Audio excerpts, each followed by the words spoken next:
வணக்கம் நண்பர்களே, நான் Manikandan. This is Mani's travels with hope. இது மாதிரி தொடர்ந்து பல வீடியோக்கள் வரப்போது. அதுக்கு நீங்கள் செய்ய வேண்டியது எல்லாம் நம்ம சேனலை சப்ஸ்கிரைப் பண்ணி ஆதரவு கொடுக்க வேண்டியது மட்டும்தான். இன்றைக்கி இந்த வீடியோவில் நம்ம பார்க்கக்கூடிய விஷயம், நாட்டின் பல்வேறு பகுதிகளிலையும் ரயில் சேவை ரொம்ப விரைவாக இருக்கணும் அப்படிங்கிறதுனால வேகத்தை அதிகரிக்கும் முயற்சி அப்படிங்கிறது நடந்து கொண்டிருக்கிறது. அந்த வகையில் திருச்சியிலிருந்து விழுப்புரம் வரைக்கும் இருக்கக்கூடிய அந்த 175 கிலோமீட்டர் வேகத்தில் இப்போதைக்கு 110 கிலோமீட்டர் வேகத்தில் ரயில்கள் இயக்கப்பட்டு கொண்டிருக்கிறது.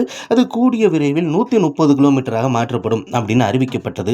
இப்போது அதற்கான சோதனை ஓட்டமும் நடைபெற்றிருக்கிறது.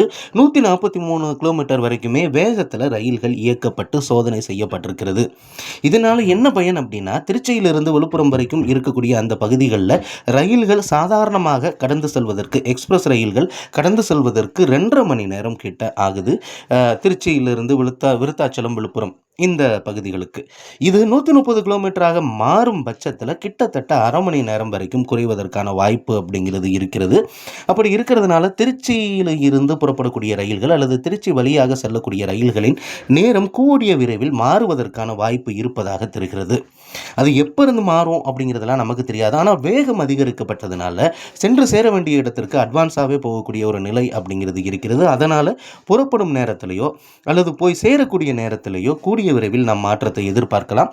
இந்த மாற்றம் அப்படிங்கிறது திருச்சியிலிருந்து திண்டுக்கல், திண்டுக்கல்லிருந்து மதுரை, மதுரையிலிருந்து திருநெல்வேலி வரைக்கும் தொடர்வதற்கான வாய்ப்பு அப்படிங்கிறது இருக்கிறது. இப்போதைக்கு திருச்சி, விழுப்புரம் வேகம் அதிகரிக்கப்படுவது உறுதி. அடுத்த வீடியோவில் பார்ப்போம். நன்றி.